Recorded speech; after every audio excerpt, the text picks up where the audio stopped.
wonder whether you're a bit of a fence sitter. That is someone who doesn't come down on one side or the other in arguments. Often that can be a good thing, can't it? Our society often wants to polarize us into one or two camps. It can be good to actually weigh up both sides of the argument and think things through. But there are some times where you have to cast a vote. You have to come down on one side or the other. A few years ago, the big political issue was Brexit, wasn't it? And everyone wanted you to come down on one side or the other. Are you pro-Brexit or you're anti-Brexit? And there was a lot of mudslinging on each side, wasn't there? Not really engaging with the arguments, but attacking one another. And it was good to sit back and think and listen to the issues before you made your decision. But I remember when I was walking down to the ballot box, I'd thought these things through, I'd heard the things on both sides. And even as I was walking down, I realised I hadn't quite made my mind up which way I was going to vote. And there I was in the ballot box, and I had to tick yes or no, or whatever it was, agree, disagree. There was no third option in the middle. There wasn't, can I have a bit more time to think about it? It was either yes or no. And I'm not going to tell you which way I voted. Trusting in Jesus is a bit like that, isn't it?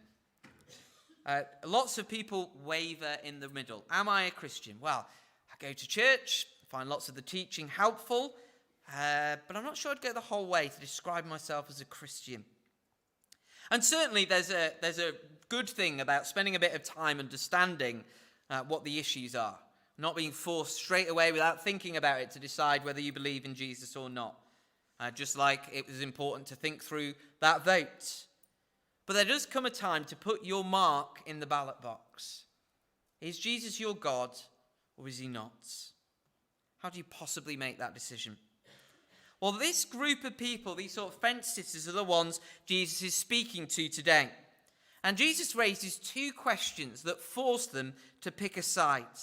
Now, in the case of these individuals, they end up actually going against Jesus. They start the passage believing in him. By the end of it, they're throwing stones at him. So it went really well. But if you examine these questions, it could be that you realize, no, I don't believe this, like these people do.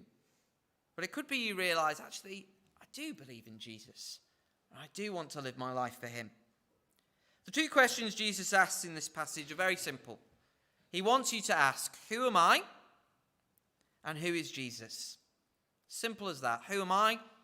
And who am Jesus? If you answer those questions, you won't be sat on the fence. You'll have decided yes or no to Jesus.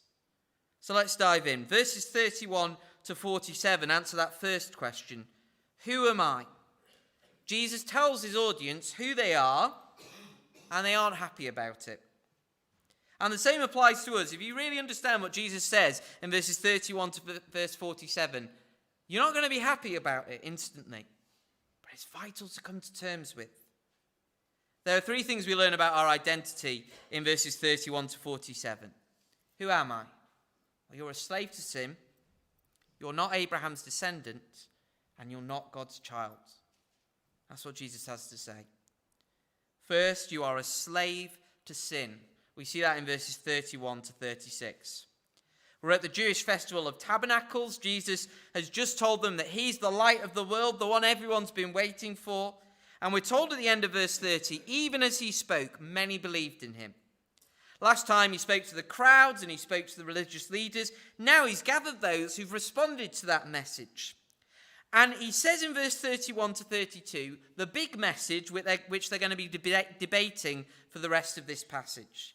He says this, if you hold to my teaching, you are really my disciples. Then you will know the truth, and the truth will set you free. Jesus is saying, who are the real disciples? Not just those who believe in me for a moment. Who are the real ones who follow me? Well, they're the ones who hold to my teaching.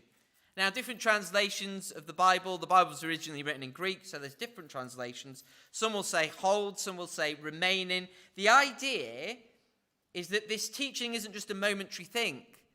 It's something you keep holding on to. That's a good message to you if you're new to the Christian faith. Perhaps you wonder to yourself, am I really a disciple? Well, if you hold on with Jesus' teaching, if you keep going in it, then that is proof that really something has changed in you. If you keep in Jesus' truth, well, that truth will set you free. Now, these people don't listen to Jesus' main point. They don't say, wow, how wonderful. If we keep holding on with you, we'll be set free. It'll be wonderful. We'll know the truth. No, they take umbrage at this phrase, set you free. We think that sounds great. Liberation, fantastic. For them, it's incredibly offensive. Verse 33, they answered him, we are Abraham's descendants and have never been slaves of anyone. How can you say that we shall be set free? Now, I don't know what Bible they're reading. It seems to me that there's a lot of times where Abraham's descendants, the people of Israel, are in slavery, particularly when they go into Egypt in the Exodus. But nonetheless, they're very firmly decided that they are not slaves. There's lots of people in society who are, but they aren't. How dare Jesus say they are slaves? They raise up two issues there. Are they really Abraham's descendants, and are they really slaves? And Jesus starts with the first one. Verses 34 to 6, he says, very truly I tell you, everyone who sins is a slave to sin. Now a slave has no permanent place in the family, but a son belongs to it forever. So if the son sets you free, you will be free indeed. Jesus says everyone who sins is a slave to sin. What is sin? Well, sin is when we break God's law, when we reject his truth. And Jesus says, if you sin, you are a slave to sin. It doesn't matter if you're Jewish, it doesn't matter if you're Christian, it doesn't matter if you're from a secular home or from another religion. If you break God's law, if you're a sinner, you're a slave to sin. It's not just a one-time thing. It's something that you can't help yourself from doing. And he says to them, I'm the son though. A son has a permanent place in the family. You can't be set free from your slavery to sin by another slave to sin. It's not going to work. You need someone like me, a son, who is able to release you from your slavery. It's a good message, it's a positive message, but it's only a positive message if you accept that you're a slave to sin.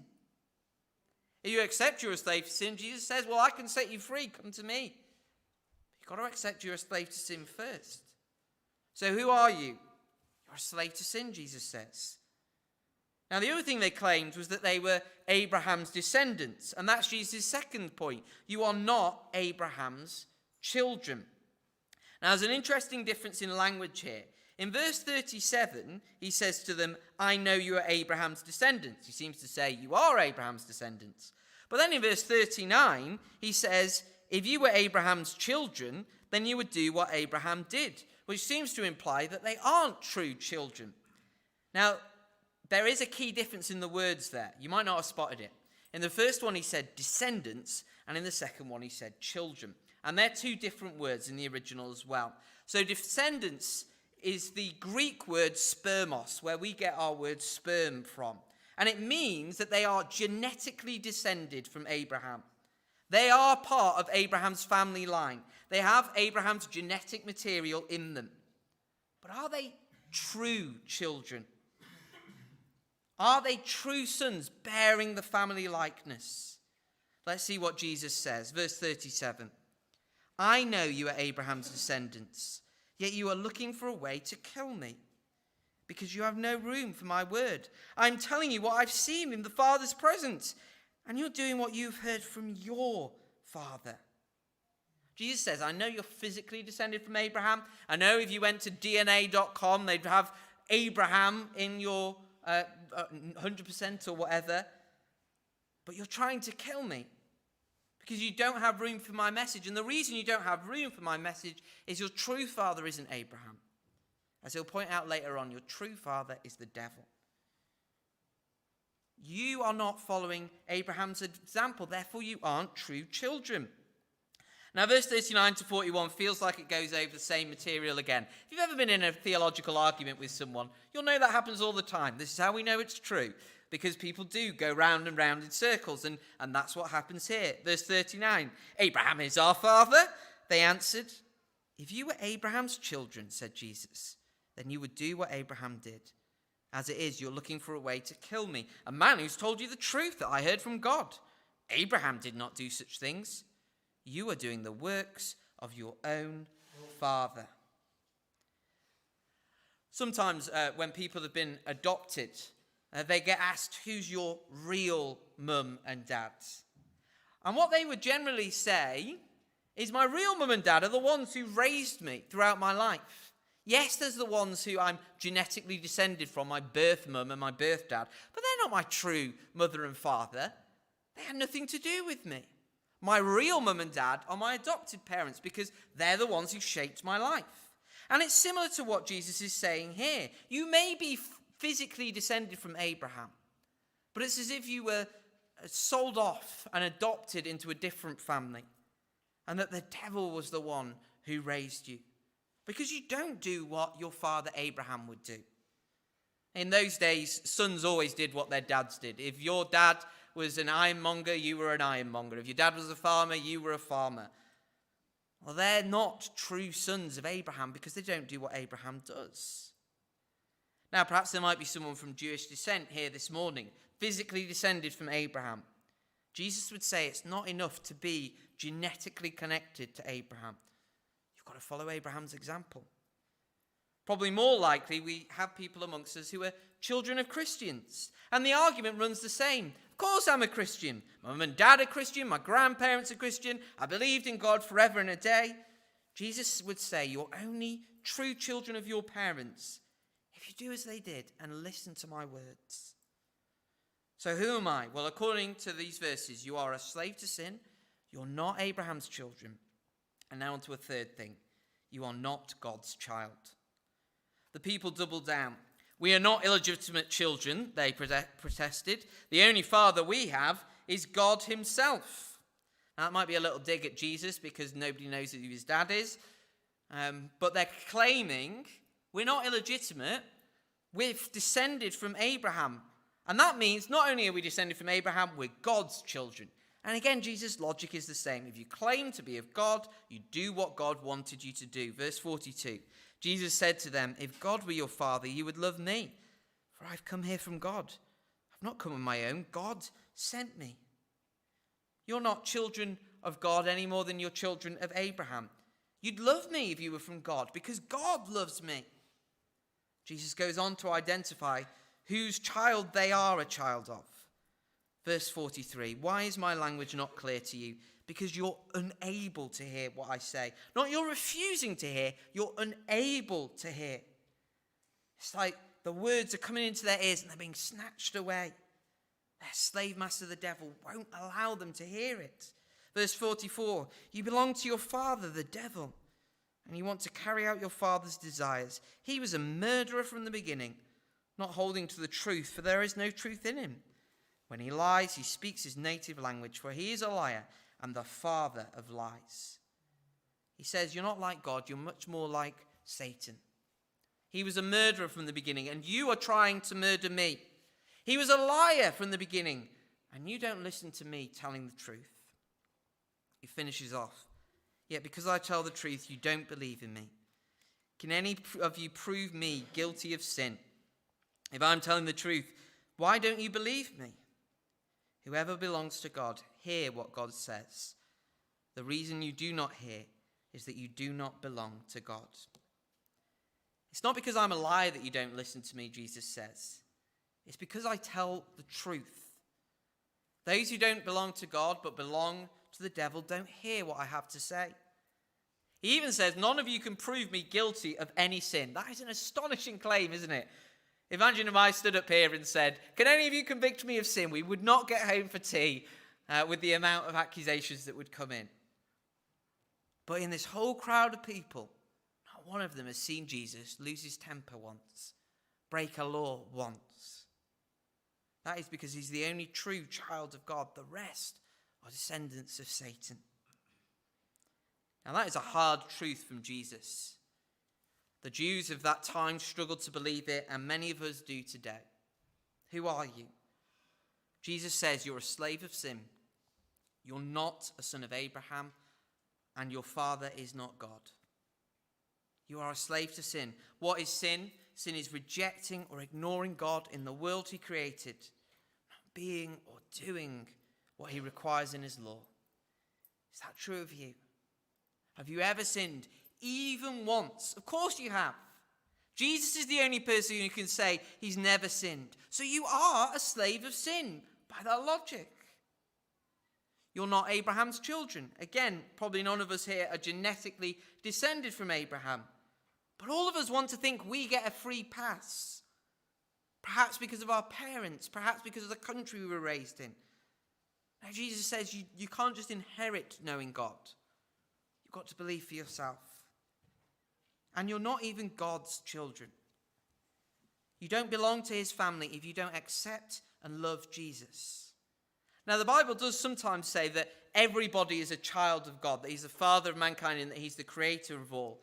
But just like those who are genetically descended aren't all the true children, so all those created by God aren't all his true child. If we don't love Jesus, then we aren't.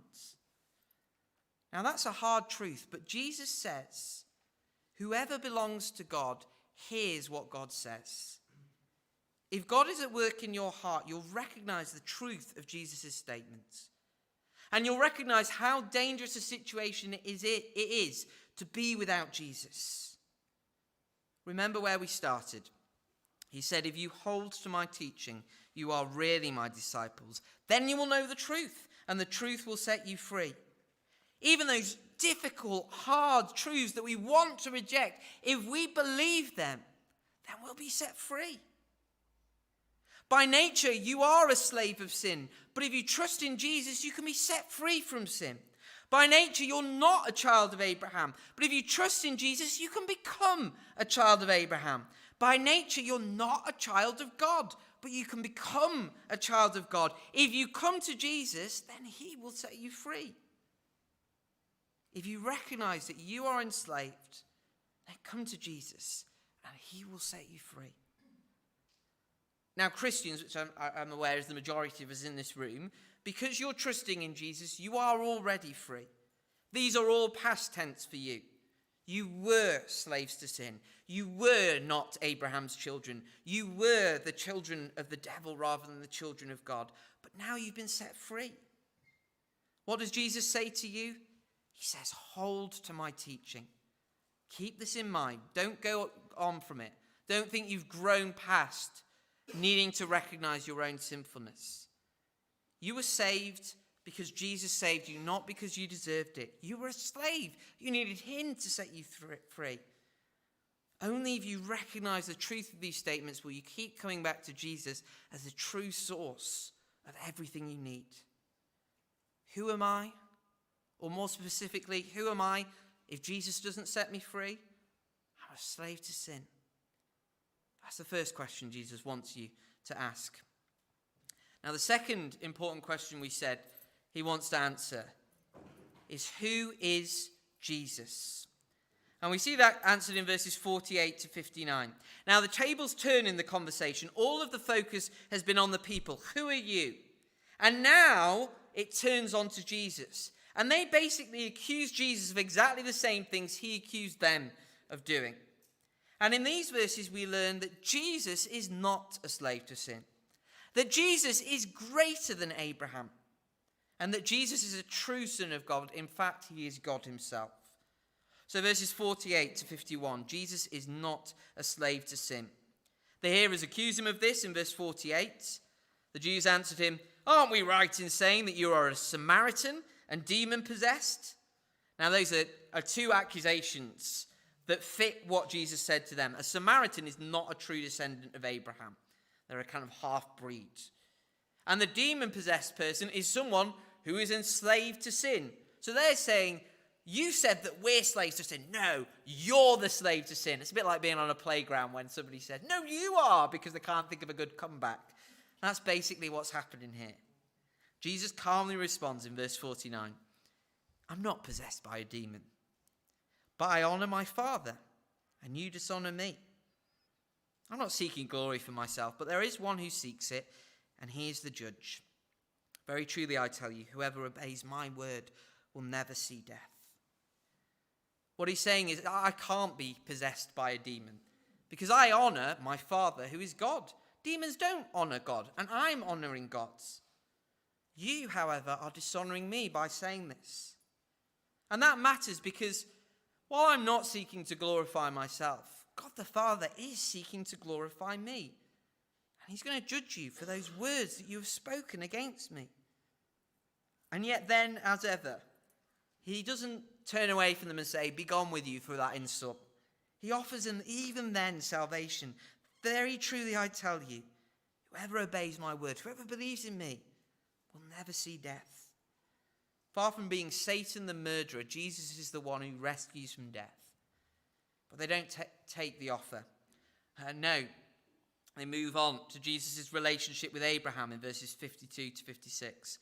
At this they exclaimed, "Now we know that you are demon-possessed. Abraham died, and so did the prophets. Yet you say that whoever obeys your word will never taste death.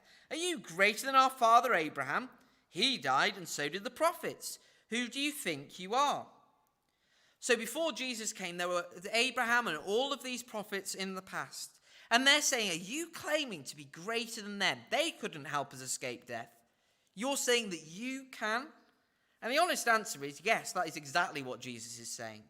Jesus is greater than Abraham and all the other prophets. He goes on in verses 54 to 55 to basically say that, but in a more humble way. Jesus replied, "If I glorify myself, my glory means nothing. My Father, whom you claim as your God, is the one who glorifies me. Though you do not know him, I know him. If I said I did not, I would be a liar like you, but I do know him and obey his word." So Jesus isn't seeking to glorify himself. He wants the evidence that he is God to come from God the Father. But he can't lie. He can't claim that he doesn't know God or that he doesn't obey God, because he does. So he's going to say, yes, I do know God. Yes, I do obey God, and therefore I am greater than Abraham. As for Abraham, well, verse 56, your father Abraham rejoiced at the thought of seeing my day. He saw it and was glad. Like all of those Old Testament fathers in the past, he had a glimpse of what was to come. He didn't know everything about Jesus, but he knew one who was coming, one who would defeat Satan. Didn't know anything about him, but he looked forward to that day coming. So yes, Jesus is greater than Abraham because Abraham rejoiced in his day coming. Now this causes even more jeers. They clearly think Jesus is mad at this point. You're not yet 50 years old, they said to him, and you have seen Abraham. Now, if you don't know your Bible timeline, Abraham was around 2,000 years before Jesus. So there's no way that he could know him. How could Jesus possibly comment on what Abraham thought as if they were best friends? Well, verse 58. Very truly, I tell you, Jesus answered. When he says that, he's just going to say something really important. Very truly, I tell you, before Abraham was born, I am. Now, that's a very important statement. And the tenses are really important. He doesn't say, when Abraham was around, I was around too. I'm just really old. I've been using some good face cream and I look a bit younger than you think. No, it doesn't say that. He doesn't say, before Abraham was, I was.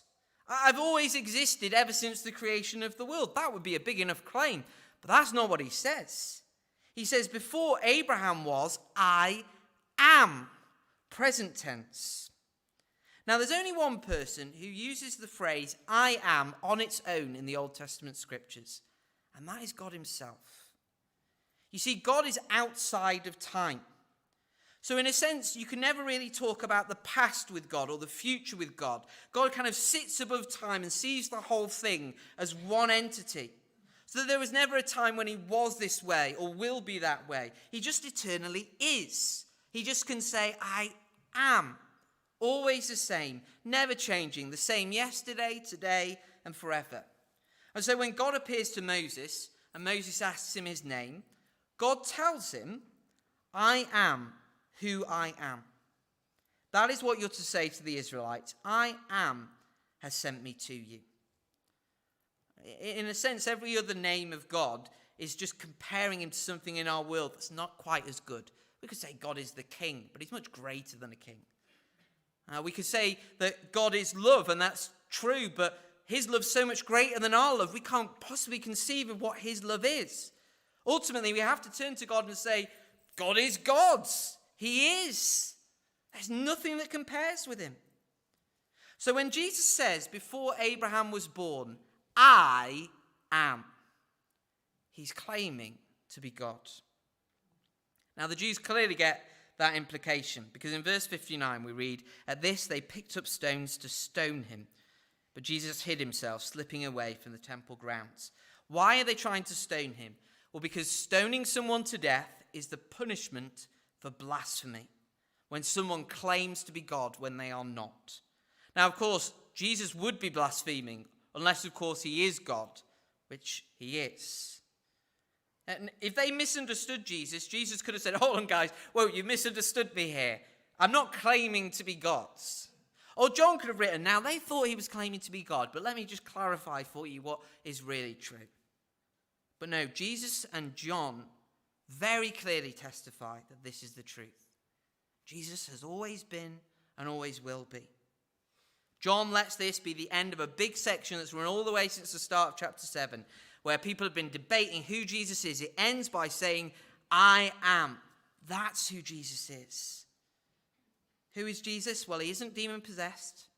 He's greater than Abraham. He's the true Son of God. Because a son is exactly the same as his father, as we talked about before. He is the great I am. And now we understand what Jesus said when he told them last time. I told you that you would die in your sins if you do not believe that I am he. You will indeed die in your sins. Unless you believe Jesus is the I am, that I am he, you won't be saved. Now, what are the implications of this? Well, first of all, some people say Jesus never claimed to be God. Now, the reason why this misapprehension happens is because of what Jesus says in verse 54. He's not focused on glorifying himself. He wants that to come from the Father. So Jesus glorifies the Father glorifies him. That's why he's not yelling it from the rooftops. We hear in Philippians 2 that he didn't count equality with God a thing to be used to his own advantage. If everyone knew he was God, they'd be putting him in a temple somewhere. So he doesn't say it all the time and expect to be treated like a God all the time. But here he tells them the truth in a situation where it won't cause them to use it to his advantage. They're going to use it to put him to death. And it's very clear what he's claiming. So let's not think we can just take Jesus as a moral teacher. The author C.S. Lewis famously said, Jesus was either mad, bad, or God, but he can't just be good. And that's what the crowd thinks. Some of them probably think he's mad. He thinks he was born at the same time as Abraham. What a loony. Some think he's bad. He's a demon-possessed man leading people astray from the true faith. Or some, his disciples, will come to believe that he's God. But nobody's thinking he's some nice bloke who people have misunderstood. No, he's made the claim himself, and either you believe it or you don't. So what's the implication for us? Well, we track right back to the start of the passage, because we've been unpacking that statement all the way through in all these arguments. Jesus says, if you hold to my teaching, you are really my disciples. Then you will know the truth, and the truth will set you free. Because I am the great I am, because I am God, my teaching, following me, and my truth are what you need to be saved. Now, before we close, let me summarize what this passage means for three types of people. First, there's some of you who just reject the message of Jesus outright. What's this passage say to you? Well, it says if you're trying to understand whether Christianity is true, you've got to examine two things. Firstly, who are you? The Bible says that you aren't as great as you think you are. And neither am I, and neither is anyone in this room. You are a slave to sin. Take an honest look in the mirror. All those things that you would like to be, that you'd like to think of yourself as being, are they actually true? I think if you take a careful look at your life, you'll see that you can't stop doing the things that you know you should stop doing. And isn't it right to say, in light of that you're a slave to sin? The other question you've got to ask is, who is Jesus? Probably you're not writing Jesus out completely. You want to say, hey, he's got some good teachings. Or maybe weave them into my life here and there. Jesus won't let you stay with that. He says, figure out who I am. I'm claiming to be God. I'm either God or I'm not. You can't sit on the fence anymore. So study that. If he is God, then you owe him your life. If he's a mad or bad man, then you can reject him. What about if you're a Christian? You've been a Christian for a number of years. What does this passage say to you? Well, as he said at the start, hold to my teaching. It's like by being in sin, you're slipped off a cliff. You're about to fall to your death. Jesus threw you a rope, and the only thing you've got to do, the one job, is hold on. Hold on while Jesus does the rest. If you are by nature a slave to sin, then you've got to hold on to Jesus. You might think to yourself one day, hey, maybe it'd be nice to do some sinning for once. But no, you can't trust that. You're by nature a slave to sin. Whatever you think is a good idea is never going to be the good idea. Trust in Jesus. He's the only way you can be saved. If Jesus is God, you're not going to move on from needing him. You're never going to be promoted to being self-reliant and self-confident. You've got to be clinging to him every day of your life. Finally, I think the key audience for this passage is those people in the middle. Those people on the edge of belief who aren't even sure whether they believe themselves. At the start of this passage, we're told that these Jews believed in him. By the end, they're stoning him to death. So whatever belief they had at the start of the passage could only have been on a surface level. And that's the case for some of you. Perhaps your parents brought you to church and you say, yeah, I guess I kind of believe in Jesus. Whilst my options are open, I'll keep coming to church. Or perhaps you, later in your life as an adult, found out about Jesus and you go to church and you do Christian things from time to time, but you're not full on committed to following him. You're not even sure whether you tell people at your workplace that you're a Christian. If that's you, Jesus has two questions to ask you. Who am I? Who do you think you are? Jesus says you're a slave to sin. Now, you can't sit on the fence with that kind of a statement. You either storm off and saying, that is not true, I hate Jesus, I'm rejecting him, or you say, yes, Lord, I am, and please help me. Which are you? If you truly believe what Jesus says, you can't keep him at arm's length. You've got to beg him to save you. Who are you, and then who is Jesus? You might want a Jesus who gives you some moral guidance, a Jesus who gives you a pep talk every time you need it, a Jesus who answers your prayers when you're in a tight spot. And there's all those things in Jesus, but Jesus is saying to you in this passage, I'm not here to be your motivational speaker. I'm not here to be one voice among the many. I'm God. What are you going to do with that? Now, you can either metaphorically stone him and say, I don't want that in my life.